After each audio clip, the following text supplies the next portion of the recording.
1 பேதுரு 5ஆம் அதிகாரம் 1 பேதுரு 5ஆம் அதிகாரம் 8ஆம் வேதவசனம். தெளிந்த புத்தியுள்ளவர்களாயிருங்கள், விழித்திருங்கள்.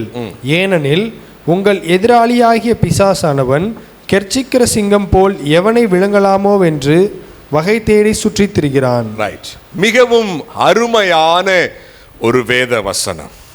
அநேக முறை நாம் வாசித்து அறிந்த ஒரு அருமையான வேத வசனம். என்ன முக்கியமான விஷயம்? உங்கள் எதிராளி பிசாசானவன் சிங்கம் போல யாரை விழுங்கலாமோ என்று வகை தேடி சுற்றித் திரிகிறார். உங்கள் எதிராளி பிசாசு அல்லது சாத்தான். பேதுரு என்ற அந்த தேவதாசன் மூலமாக ஆவியானவர் ஒரு விலையேற பெற்ற ஒரு விசேஷ ஜீவ சத்தியத்தை இங்கே சொல்லுகிறார். தேவ மக்களுக்கு விரோதி என்பது ஒருவன் மட்டுமே. தேவ மக்களுக்கு விரோதி, சத்துரு. தேவ பிள்ளைகளுக்கு விரோதி அல்லது விரோதமாய் அல்லது எதிராய் இருப்பது சாத்தான் மட்டுமே. யாருங்க? சாத்தான் மட்டுமே. சாத்தான் சிங்கம் அல்ல. எப்படி? சாத்தான் யாரு கிடையாது? சிங்கம் கிடையாது. சிங்கம் போல சில வேலையை காட்டுவான். எப்படி? சிங்கம் போல சில வேலையை. சிங்கம் யார்? உண்மையில் ஆண்டவராய் இயேசு கிறிஸ்து யூத ராஜ சிங்கம் என்று நாம் வாசிக்கிறோம். சிங்கமாய் வந்து பிசாசை அவர் ஜெயித்து யூத ராஜசிங்கமாய் இன்றளவும் இருக்கிறார். ஆமென். இந்த பிசாசானவன் சான்ஸ் தேடிக்கிட்டே இருக்கானா? என்னங்க? என்னது? யாரை விழுங்கலாமோ வென்று. பிசாசுனுடைய திட்டம், பிசாசுனுடைய எண்ணம் தேவ ஜனங்களை எப்போதும் அவனுடைய ஆளுகைக்குள்ளே வைத்திருப்பதுதான். யாரை விழுங்கலாமோ வென்றால் அர்த்தம் என்ன?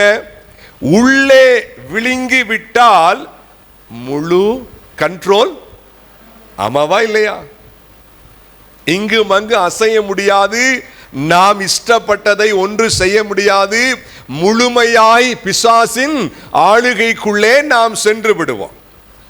பிசாசுடைய திட்டம் எண்ணம் என்ன? தேவ ஜனங்களை எந்நேரமும் எப்போதும் தன்னுடைய கட்டுப்பாட்டுக்குள்ளே வைத்திருப்பதுதான். தேவனது ஆளுகைக்குள்ளே சென்று விடாதபடிக்கு. எப்படிங்க?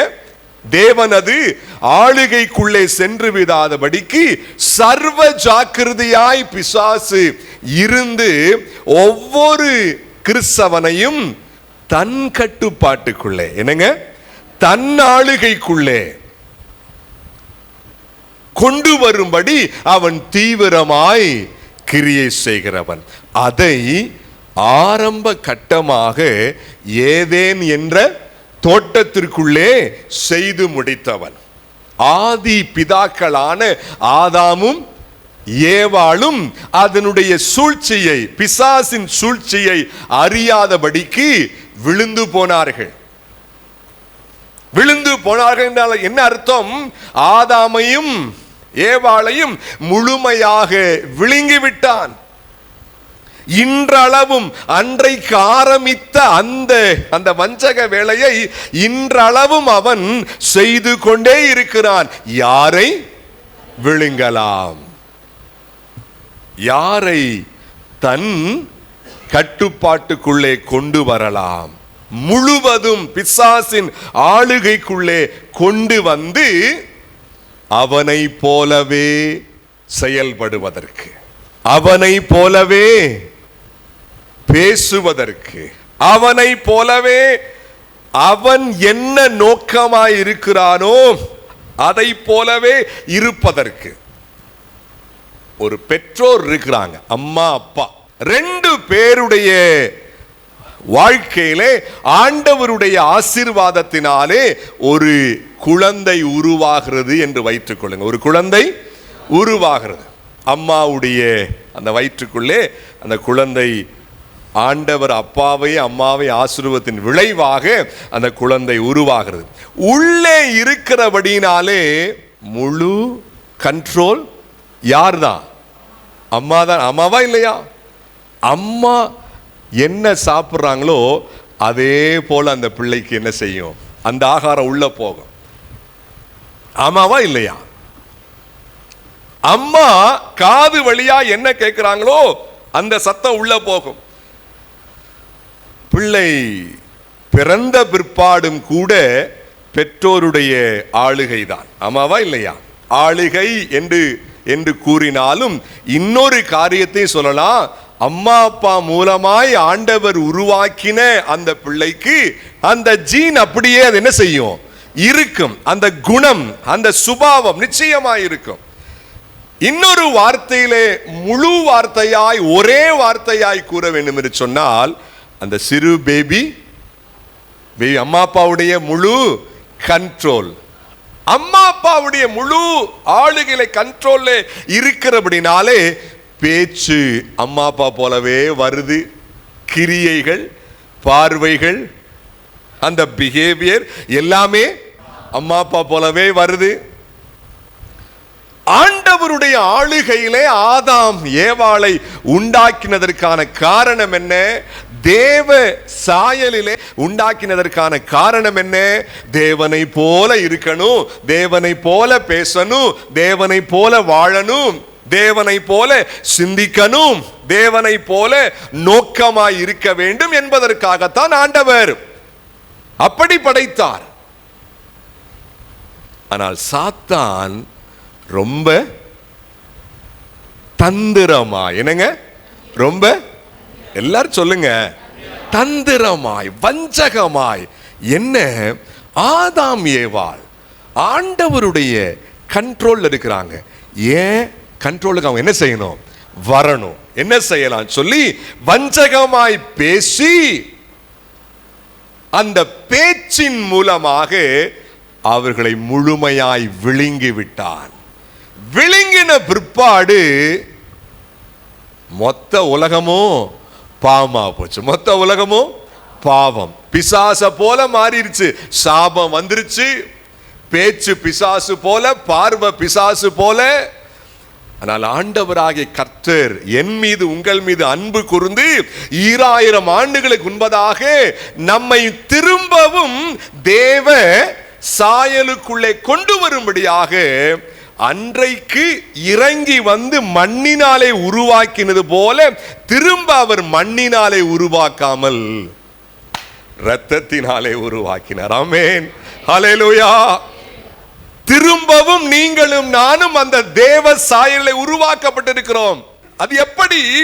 மண்ணினாலே அல்ல, இரத்தத்தினாலே. ஜீவ இரத்தத்தை கொண்டு தேவ சாயலை உருவாக்கி உங்கள் மீதும் என் மீதும் அவர் போர்த்து விட்டிருக்கிறார். இப்பொழுது நாம் பிசாசின் பிடியிலிருந்து விடுவிக்கப்பட்டவர்களாக, தேவ சாயல் பெற்ற தேவ பிள்ளைகளாக, ஆமென், ஹல்லேலூயா, தேவ குமாரர்களாக, இப்படிப்பட்ட நம்மை திரும்பவும் விழுங்குவதற்காக பிசாசு காத்திருக்கிறார். என்னங்க, திரும்பவும்.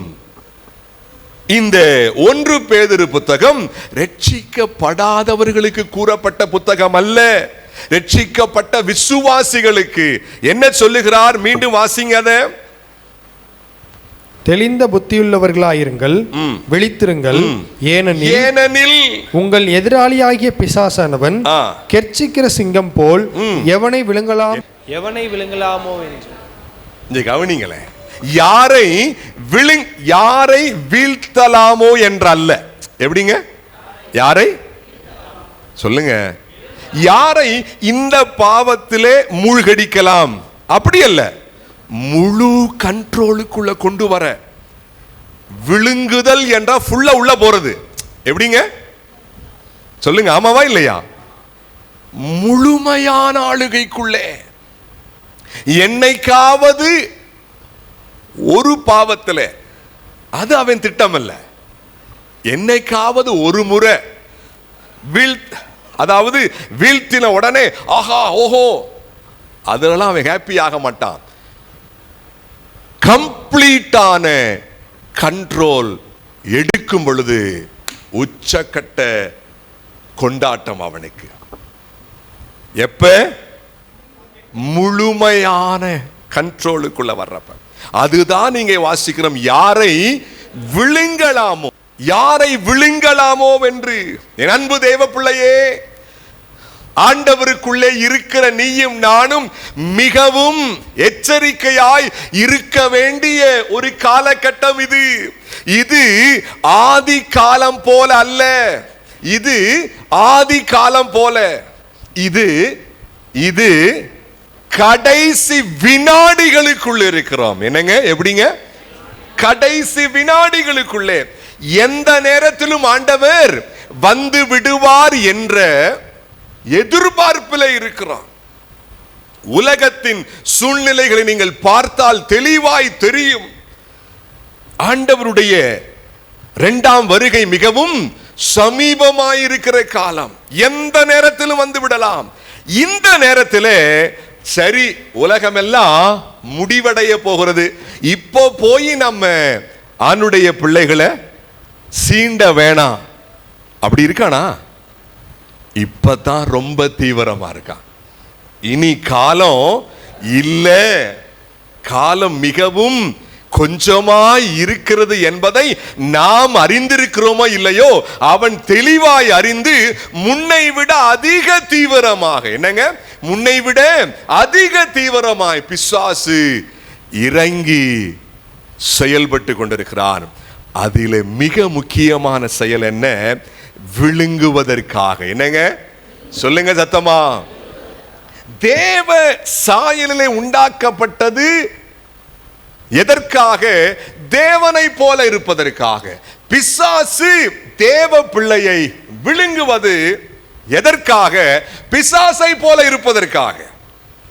பிசாசை போல சிந்திக்க, பிசாசை போல பார்க்க, பிசாசை போல நோக்கம், பிசாசை போல பிஹேவியர் அமைய.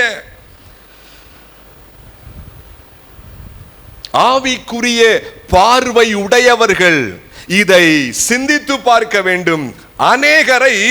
அநேக கிறிஸ்தவர்களை பாதி அளவிற்கு சாத்தான் என்ன பண்ணிட்டான்? விழுங்கிட்டான். ஆகவேதான் அப்பப்ப சாத்தான போல பேச்சு வருது, சாத்தான போல பார்வை, சாத்தான போல சிந்தனைகள் வருது. பாதி விழுங்கிட்டான், இன்னும் கொஞ்சம் விழுங்கணும். வேத சத்தியத்தை தெளிவாய் புரிந்து கொள்ள வேண்டிய கட்டாயத்தில் இருக்கிறோம். கட்டாயத்தில். வாழ்க்கை என்று சொன்னால் காலையிலே எழும்ப, காலை வேலைகளை முடிக்க, சாப்பிட, வேலைக்கு செல்ல, இல்லாவிட்டால் ஸ்கூலுக்கு காலேஜுக்கு செல்ல, சாயங்காலம் வர, சாயங்காலத்துக்குரிய அந்த வேலைகளை முடிக்க, சாப்பிட, தூங்க, காலையிலே. இந்த ரொட்டீன் வாழ்க்கை அல்ல, இதை தாண்டி ஒரு வாழ்க்கை இருக்கிறது. அதை புரிந்து கொள்ளுங்கள் தேவ பிள்ளையே. இதை தாண்டி ஒரு வாழ்க்கை உண்டு. டெய்லி வேலைக்கு போறது, அதுதான் வாழ்க்கை. சிந்திக்காதீர்கள். டெய்லி சாப்பாடு ஆக்குறது, டெய்லி வீட்டு சூழ்நிலை பார்க்கிறது, டெய்லி ஸ்கூலுக்கு போறது, டெய்லி காலேஜுக்கு போறது, இதுதான் வாழ்க்கை என்ற அந்த சிந்தனைக்குள்ள இருக்காதீர்கள். இதை தாண்டி ஒரு வாழ்க்கை இருக்கிறது. இதை தாண்டி அது அநேகருக்கு புரிவதே கிடையாது. அநேக விசுவாச மக்கள் உலகத்திற்காகவே வாழ்கிறார்கள். இந்த வயிற்றிற்காக. ஆண்டவன் நம்மோடு பேசட்டும்.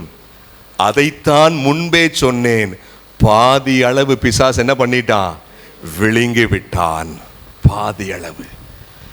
முழுமையாய் விழுங்கும் முன்னதாக கர்த்தர் அவர் நம்மோடு கூட பேசிக் கொண்டிருக்கிறார். மகனே, எச்சரிக்கையாய் இருந்து கொள் என்று சொல்லுகிறார்.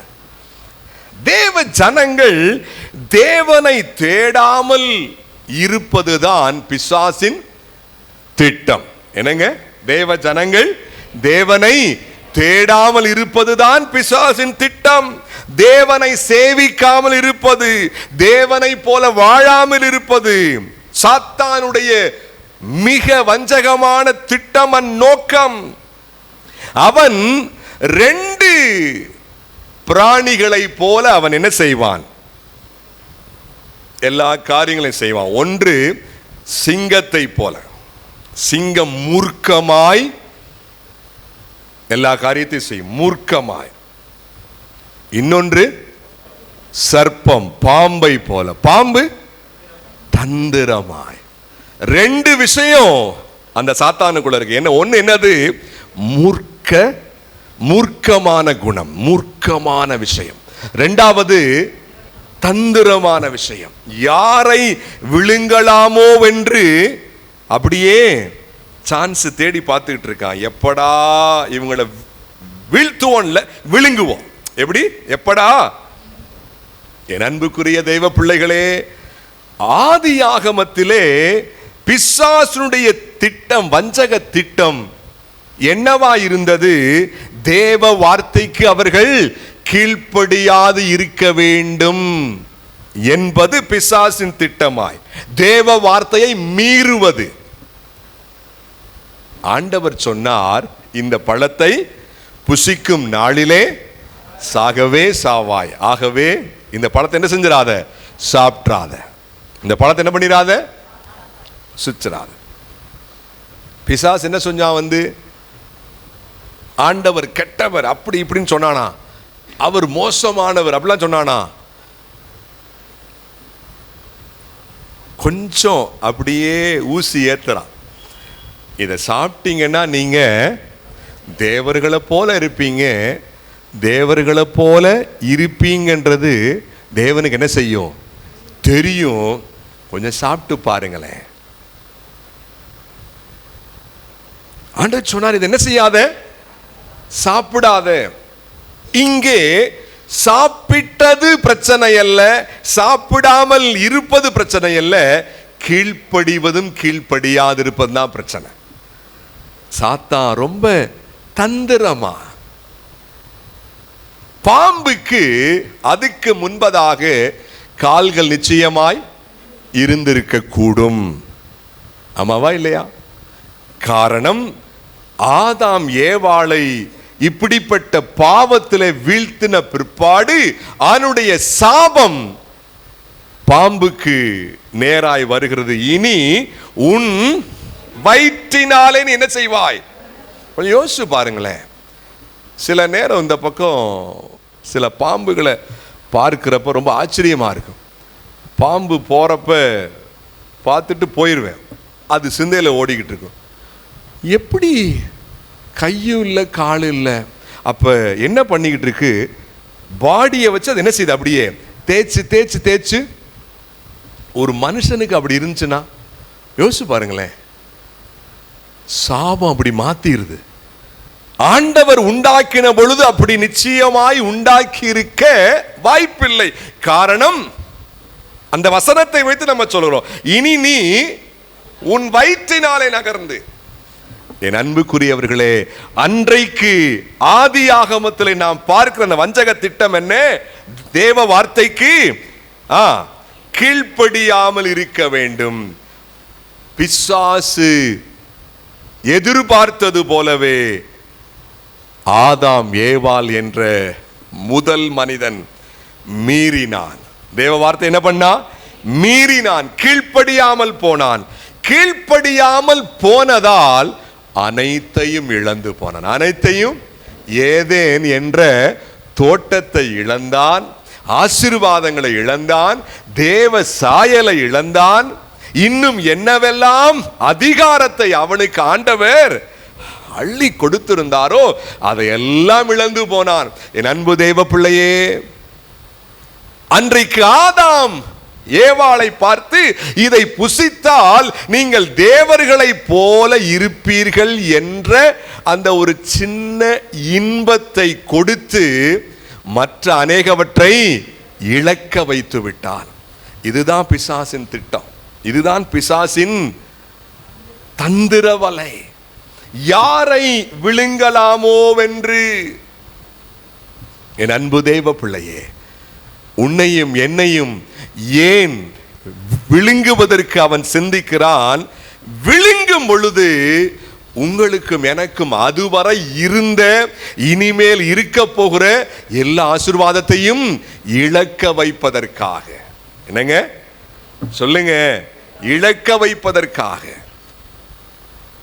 கிறிஸ்தவ வாழ்க்கை என்பது அப்படியே பூசிக்கொண்டே போகிற வாழ்க்கை இல்லை, ஆழமாய் செல்ல வேண்டிய வாழ்க்கை. எப்படிங்க? ஆழமாய் செல்ல வேண்டிய வாழ்க்கை. அவருடைய கட்டுப்பாட்டுக்குள்ளே நாம் இருக்க வேண்டும் என்று விரும்புகிறார். ஆமென் சொல்லுங்க. ஒரு பெற்றோருடைய ஆளுகைக்குள்ளே ஒரு பிள்ளை இருந்தால் அந்த பிள்ளைக்கு ஆசீர்வாதமா இல்லையா? சொல்லுங்க, ஆமாவா இல்லையா? அந்த பெற்றோருடைய ஆளுகையை மீறி தானாய் இருப்பதற்கு ஒரு மகனோ ஒரு மகளோ முயற்சி எடுத்தால் அது மகா பெரிய இழப்பு. அது என்னங்க? மிகப்பெரிய இழப்பு. பெற்றோருடைய ஆளுகைக்குள்ளே இருக்கிற வரைக்கும் தான் பாதுகாப்பு, ஆசீர்வாதம், என்ன தேவையோ அதெல்லாம். அதே போல ஆண்டவருடைய ஆளுகைக்குள்ளே இருப்பது என்பது அடிமை வாழ்வு அல்ல, ஆசீர்வதிக்கப்பட்ட வாழ்வு. ஆமென் ஹல்லேலூயா. என்னை ஆண்டவர் தான் கட்டுப்பாட்டுக்குள்ள வைக்கணும்னு சிந்திக்கிறாரு. அது அப்படி பூமியிலே நாம் ஒருவருக்கொருவர் பேசுவது போல அல்ல. ஆண்டவருடைய ஆளுகைக்குள்ள இருப்பது அது மிகப்பெரிய ஆசீர்வாதம். முன்னமே நான் கூறினபடி ஒரு பிள்ளை பெற்றோருடைய ஆளுகையிலே இருப்பதுதான் ஆசீர்வாதமே என்று சொன்னேன் அல்லவா? அதுபோல ஆண்டவருடைய ஆளுகையில இருப்பதுதான் பெரிய ஆசீர்வாதம். ஆண்டுடைய ஆளுகையை விட்டு விலகுவோருக்கு இழப்புகள் தான். என்னங்க? இழப்புகள்,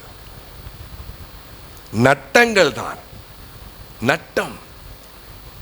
ஆவிக்குரிய பார்வை மங்க மங்க குடும்பத்திலே அல்லது சொந்த வாழ்க்கையிலே பல விஷயங்கள் நட்டமாய் லாஸாய் போவது தெரியவே தெரியாம போயிடும். அது ஒருவேளை என்னைக்காவது ஒரு நாள் சிந்திக்கிறப்ப ஏன் இப்படி ஆச்சுன்னு எனக்கு தெரியல.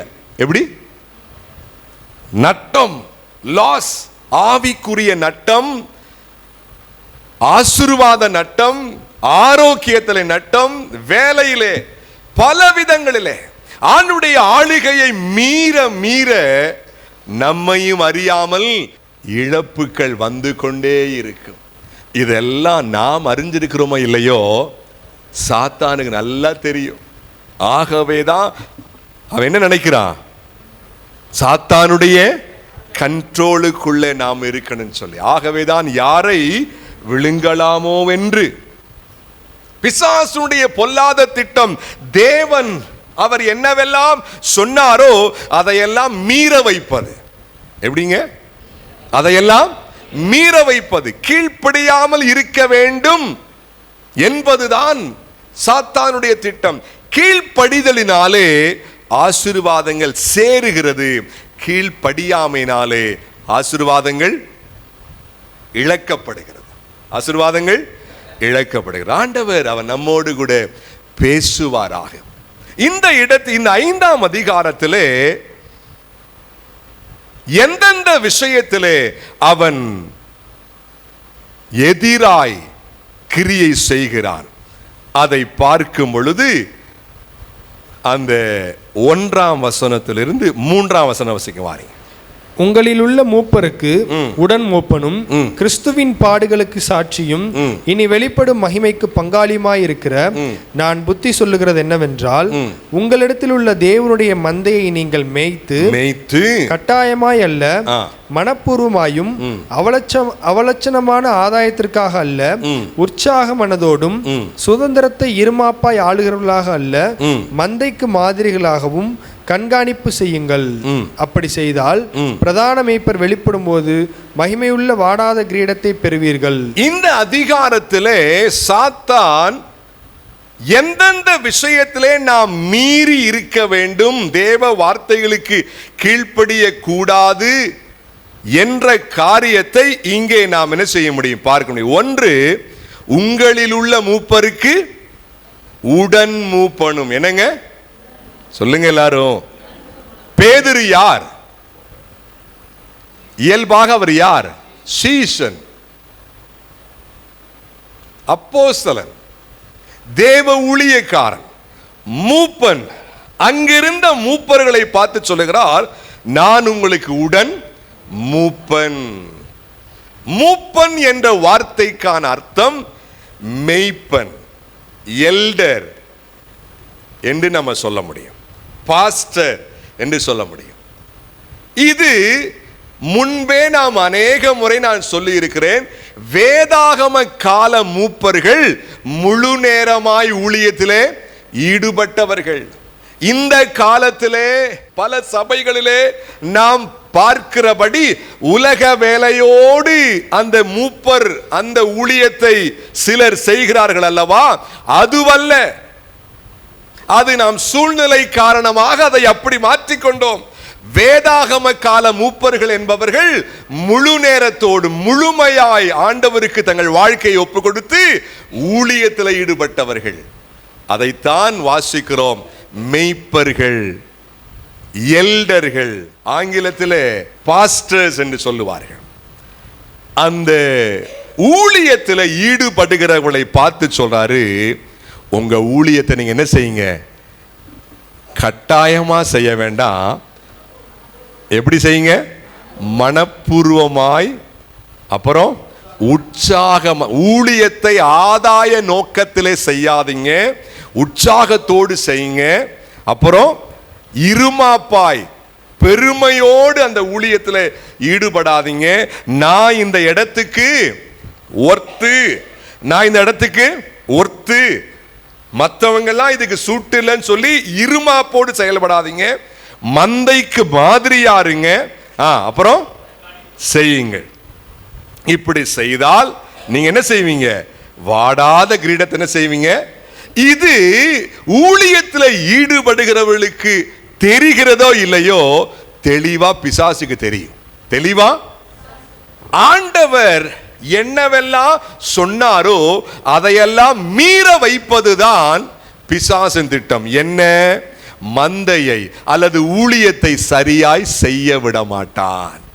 ஊழியத்தை சரியா சொல்லுங்க, ஊழியத்தை என்ன செய்ய மாட்டான், சரியா செய்ய விட, அதாவது வேதம் போதிக்கிற விதத்தில் ஊழியத்தை செய்ய விட மாட்டான்.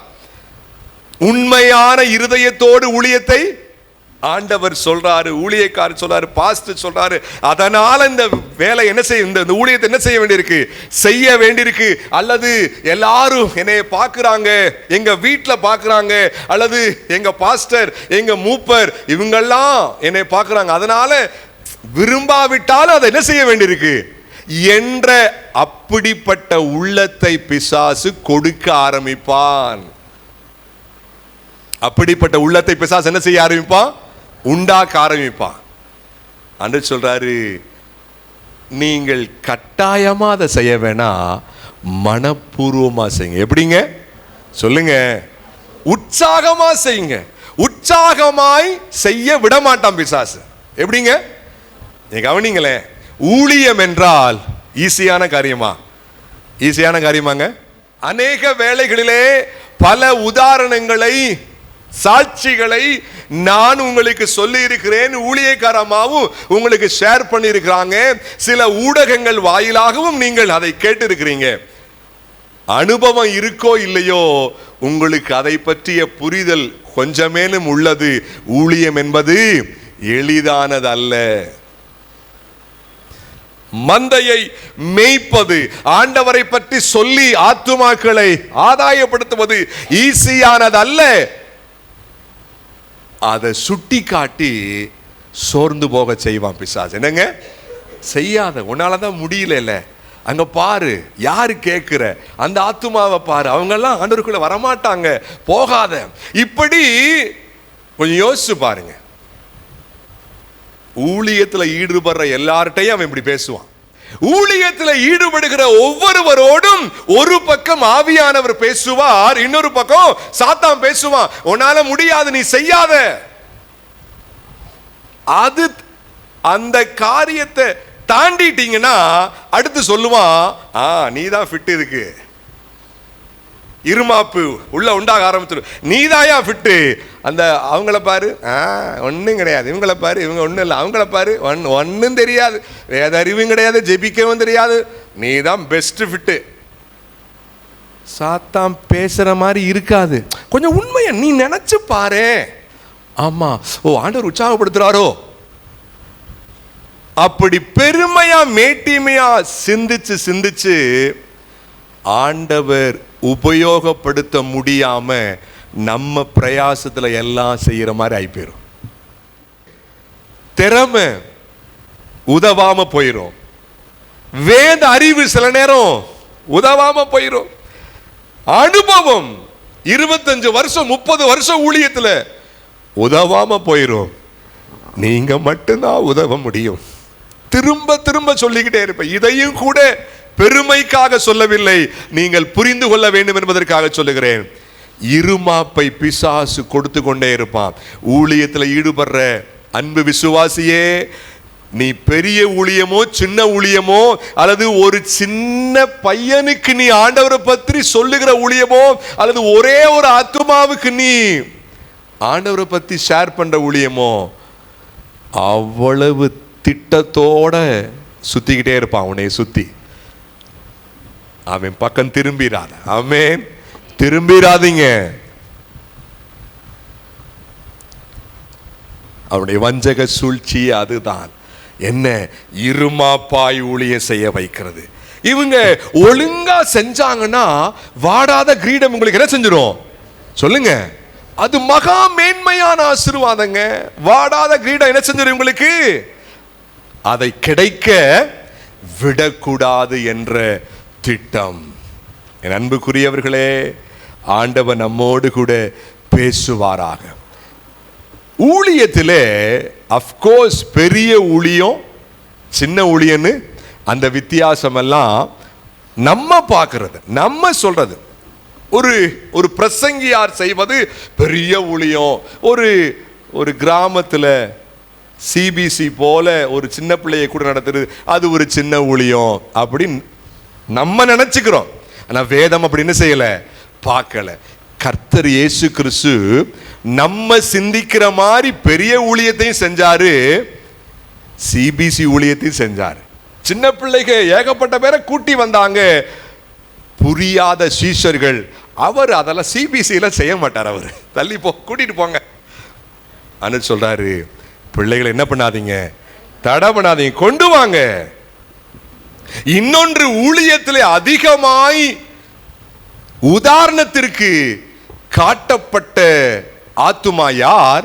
சிறு பிள்ளைகள் தான். அவர் அவ்வளவாய் நேசிக்கிறார். அதனால ஊழியத்தில் பாகுபாடெல்லாம் தேவையில்லை. பெரிய ஊழியம், பெரிய பாஸ்டர், சின்ன பாஸ்டர், அவங்க சிபிசி நடத்துறாங்க, அவங்க யூத் மீட்டிங் நடத்துறாங்க, அவங்க ஆலயம் எல்லாம் அவங்களுக்கு இல்லை, அவங்க அப்படி அப்படியே போயிட்டு, அந்த வித்தியாசம்லாம் இல்லை.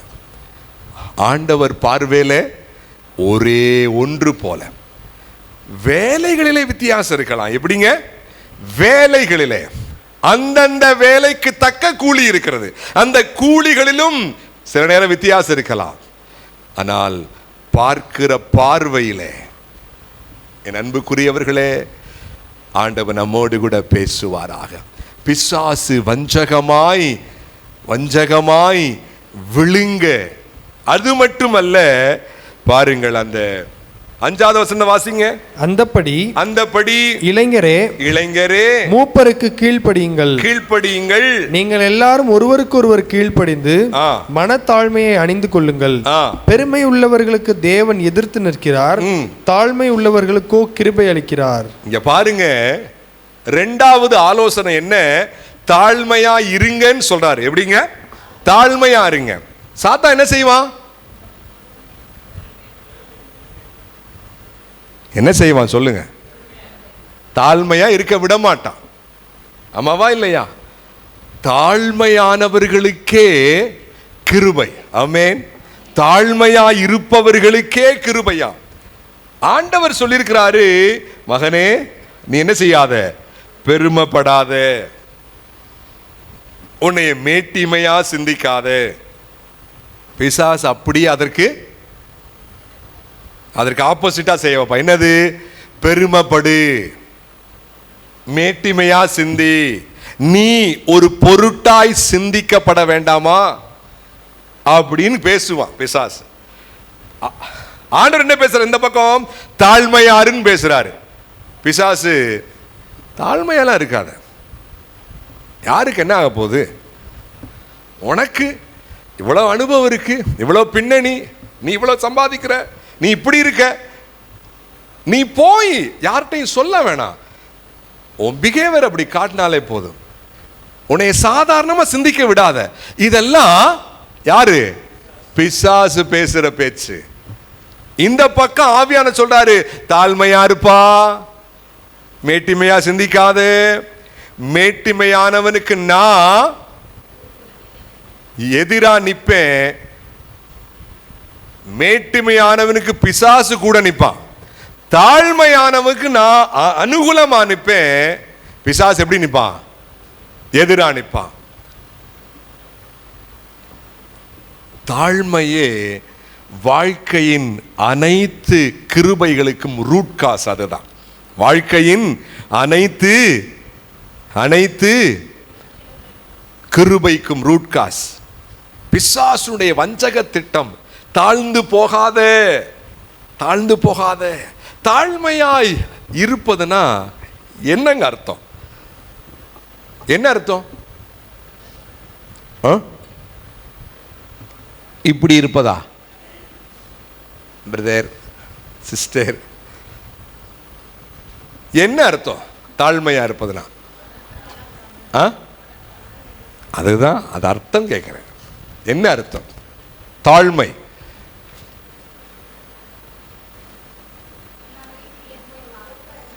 என்னது? ஓகே ஓகே, சொல்றதெல்லாம் நல்லது. தாழ்மையா இருப்பது கிரியைகளிலே பெரிதாய் காட்டுகிறோம் இல்லையோ, உள்ளத்தில். அதுக்கு பேர் என்ன தாழ்மை? மனத்தாழ்மை. என்ன? நம்மை குறித்த மேட்டிமையான எண்ணம் இல்லாதிருப்பது. எப்படி? பிறரை உயர்வாய் எண்ணுவது. இங்கே எனக்குள்ளே பல பெருமைக்கு ஏதுவான விஷயங்கள், உயர்வுக்கு ஏதுவான விஷயங்கள் இருந்தாலும் அதை பெரிதுபடுத்தாமல் நான் அதை மேட்டிமைக்கு ஏதுவான விஷயமாய் சிந்திக்காமல் இருப்பதுதான் என்னது? தாழ்மையாய் இருப்பது. கொஞ்சம் யோசிச்சு பாருங்களேன். ஆண்டவர் சிறந்த உதாரணம்.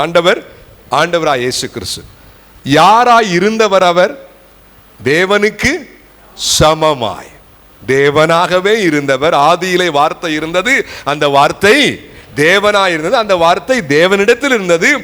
தேவனாய் இருந்தவர், தேவனுக்கு சமமாய் உன்னதங்களிலே இருந்தவர், சிங்காசனத்திலே இருந்தவர். அப்படிப்பட்ட மகா உன்னதமானவர் பூமிக்கு வந்த பொழுது எந்த சூழ்நிலையிலாவது அதை காட்டினாரா வெளியே?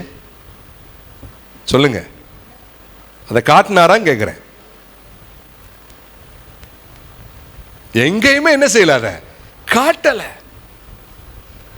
சில இடங்களிலே நாசுக்கா கூறுறார், அதை அவர்கள் புரிவதற்காக. ஆனால் நான் அங்கிருந்து வந்தவன், ரொம்ப ஜாக்கிரதையா பேசு, இது போல அந்த பிஹேவியர் வரவே கிடையாது. இதுதாங்க உண்மையான தாழ்மை. நாம் யார் என்று வெளிக்காட்டாமல் இருப்பது, அதுதான் தாழ்மை. நாம் யார் என்று. உயர்வு இருக்கலாம், மெத்த நன்றாய் பாடங்களை நம்ம என்ன செஞ்சிருக்கலாம், படிச்சிருக்கலாம், உயர்ந்த வேலையில் இருக்கலாம், உயர்ந்த பிசினஸ், நல்ல காசு வருமானம், நிறைய வீடுகள், கார்கள், நிறைய வேலைக்காரங்க இருக்கலாம், உயர்ந்த அதிகாரியா இருக்கலாம். அதை வெளிக்காட்டாம இருப்பதுதான் தாழ்மை. சிலர் என்ன செய்வாங்கன்னா, ஆலயத்துக்குள்ள ரொம்ப ரொம்ப தாழ்மையா இருப்பாங்க. சில உயர்ந்த வேலையில இருப்பவங்கெல்லாம் ஆலயத்தில் ரொம்ப, ஏன்னா ஆண்டவருடைய பிரசன்னம் எல்லாரும் ஒண்ணுதான் அப்படின்ட்டு அந்த சிந்தனை இருப்பாங்க. வெளியே போன உடனே எங்க இருந்துதான் அந்த அந்த மேட்டிமையான எண்ணம் அவங்களுக்கு வருமோ தெரியாது. ஆலயத்துக்குள்ள பேசுறது போல, ஆலயத்துக்குள்ள அந்த பிரதர்கிட்ட அந்த சிஸ்டர்கிட்ட பேசுறது போல வெளியே நம்ம என்ன செஞ்சிட முடியாது, பேசிட முடியாது. வெளியே போய் பிரதர்னா சர்ச்சுக்குள்ளதான் அதெல்லாம், அண்ணே அதெல்லாம் சர்ச்சுக்குள்ள, வெளியே. இது சிலர் வாய் விட்டு சொல்ல மாட்டாங்க, உள்ளத்தில் அந்த நினைவு. ஆனால் ஆண்டவர் என்ன எதிர்பார்க்கிறாரு, சர்ச்சுக்குள்ள இருக்கிற வண்ணமாகவே வெளியே இரு. ஒருவன் கிறிஸ்துவுக்குள் இருந்தால், சொல்லுங்க சத்தமா, புது சிருஷ்டி. சர்ச்சுக்குள்ள மட்டும் இல்ல, வேலையில புது சிருஷ்டி, வீட்டுக்குள்ள புது சிருஷ்டி, டூரு போனாலும் புது சிருஷ்டி, எங்க இருந்தாலும் புது சிருஷ்டி. நம்ம அதை எப்படி மாத்திட்டோம், சர்ச்சுக்குள்ள புது சிருஷ்டி, வெளியே பழைய சிருஷ்டி. நம்ம அறிஞ்சு செய்யறோமோ இல்லையோ, சாத்தான் ரொம்ப பிளானிங்கா செய்யறான். யாரை யாரை கவனமா இருங்க. இங்க கவனிங்களே, இதெல்லாம் பல நேரங்களில் பெருசா திங்க் பண்ணிருக்க மாட்டோம். ஆனால் தேவ பார்வையில ரொம்ப முக்கியமானது. ஆண்டவரோடு அருகே நெருங்க நெருங்க சின்ன சின்ன விஷயத்தையும் அவர் அதிகமாய் பார்க்கிறவர். வேத வேத சத்தியத்தை அதிகமாய் கேட்பதற்கு எந்த சபை வாய்ப்பு பெற்றதோ அந்த திருச்சபையை அவர் அதிகமாய் உற்று நோக்குகிறார். இதெல்லாமா இதெல்லாமா அப்படி சிந்திக்காதீங்க. நான் அநேக முறை சொல்லி இருக்கிறேன், மோசே மிகப்பெரிய ஒரு தீர்க்கதரிசி. ஈஜிப்திலேயே அவன் இருந்திருந்தால் ராஜாவாய் ஆக்கப்பட்டிருப்பான். ஈஜிப்தை விட்டு வெளியே வந்தான். உலக பிரகாரமான ராஜாவை போல அங்கே இல்லாவிட்டாலும் ஆவிக்குரிய ராஜாவை போல தான் இங்கே வந்திருக்கிறான். பார்வோனுக்கு நீ தேவனா இருப்பன்னு சொல்றார் ஆண்டவர். ஆமாவா இல்லையா? ராஜாவை போல வந்தான், ஏகப்பட்ட கூட்டத்தை என்ன பண்ணா, லீட் பண்ணி கொண்டு வந்தான். சின்ன குறை, கீழ்ப்படியாத குறை. நீ கானானுக்குள்ள என்ன செய்ய முடியாது. என்ன தப்பு பண்ணா?